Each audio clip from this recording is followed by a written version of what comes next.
Well, I finally got to play around with the Falcon, and I don't know, it's making a lot of noise in the motor, which I was kind of worried about, but I also have a leaking exhaust, metal on metal exhaust, banging on everything.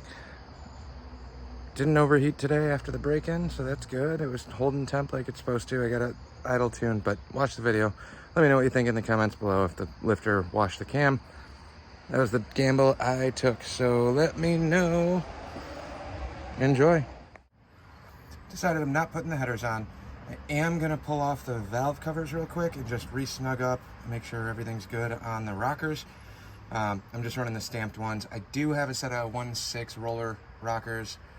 The Crane, I believe. I don't remember what brand it is. Doesn't matter. I do have a really nice set of Crane or Comp roller rockers that might go on another set of heads. I'm not gonna do it for this one, especially breaking this motor in with the cam. Don't need to throw nice parts. It's something I don't know if it's solid. I did break the motor in and do a full heat cycle yesterday, 2 days ago, before the rain. So I'm gonna pop these off, just double check, verify all the lifters are good and the rockers are good from whatever I can see from the top of this, since I ran those fancy blue gaskets. There's no RTV. I don't have to worry about replacing any valve cover gaskets. I just wanna make sure everything stayed torqued down during the break-in. Get a nice little visual of what's going on inside of there, see if everything looks good still. Then I think I'm gonna fire it up and see if the throttle cable actually works and turn the idle back down to a normal, reasonable level for the first time.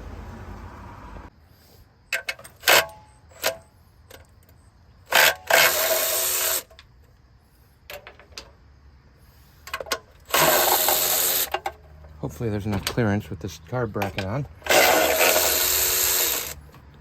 The breather that I just got, apparently they sent me the wrong one. I didn't look when I opened it. I had a breather, but the hole on these valve covers is smaller. I ordered the smaller one. They did not send me the smaller one. I have the same one that they just sent. So thanks a lot, Jeff Bezos, for that one. Now it's open, but I don't mind having a couple extra breathers laying around, just kind of inconvenient when I made a point to order the correct part. But it's part of the game. Now, stupid spark plug. Just pulling number 8 to give me a little more room here. Alrighty. We got a valve train. Fancy, cool, fun. So let me just rip all these down, make sure they're all tight. It's 1/2 inch on the hex heads, on the bolts that go down. Everything was set up. I just want to verify nothing got loose. And slap this cover back on.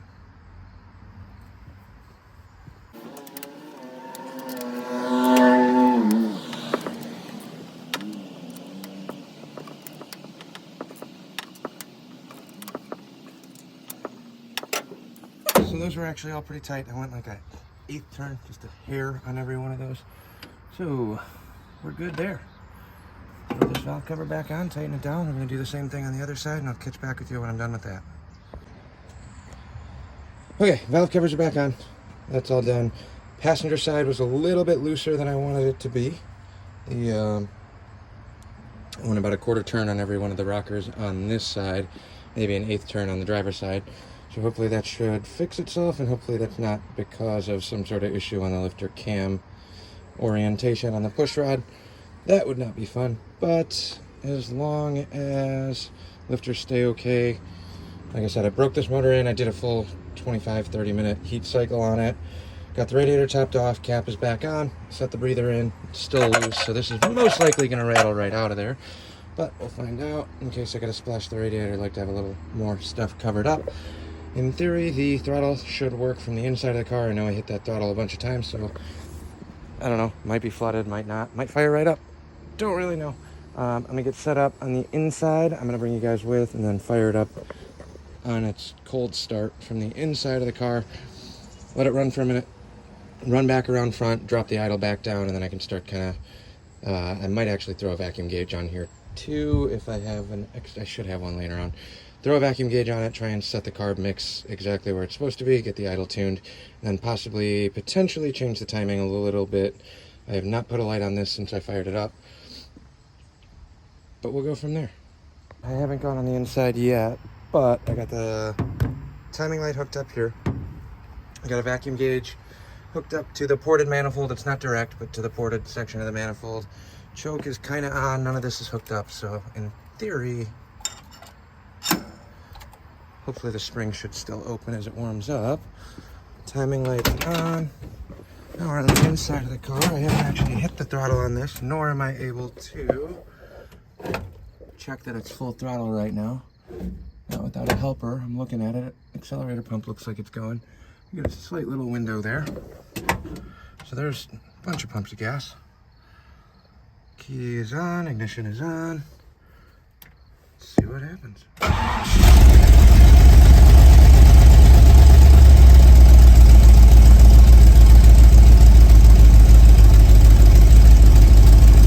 Fires right up like it's supposed to.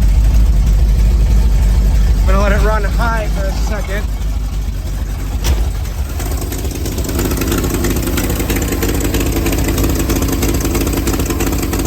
Going about 9 inches of vacuum right now. Set you guys down while I throw a timing light on this.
They're different, I know that much.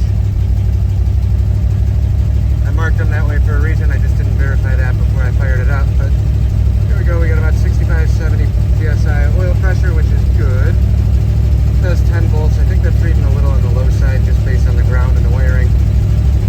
I haven't charged this battery since I've had it, it's cranked for a while.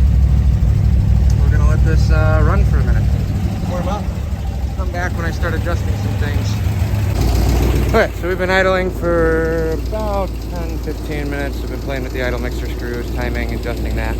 As it sits right now, I gotta double check and verify on which mark I'm using. I'm set at 20 degrees initial, which may seem a little hot, but points are out of adjustment. That distributor's got a ton of slop in it. I'm gonna put the other one in and actually the stock Ford one instead of that cheapo Chinese repop because that one was giving me issues on the truck, but I knew it worked. So I threw it in.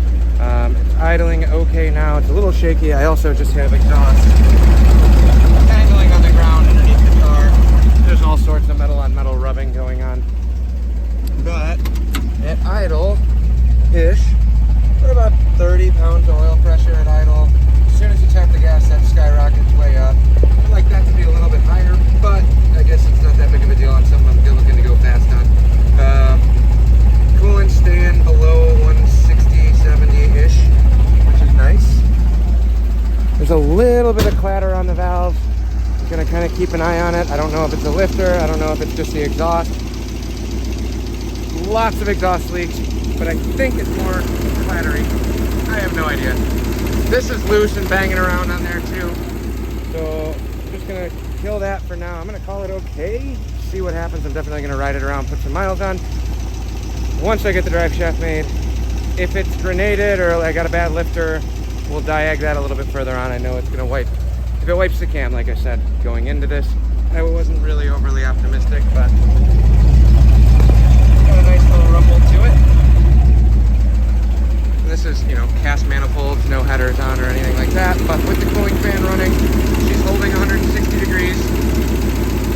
I don't know, we'll find out. Other than that, that's pretty much it for this video. I'm gonna go in, eat some dinner, and see what I can work on for this thing either tomorrow, or maybe I'll go back to the Sporty tomorrow. No idea. Thanks for watching. Like, comment, subscribe. I appreciate it. Have a good one.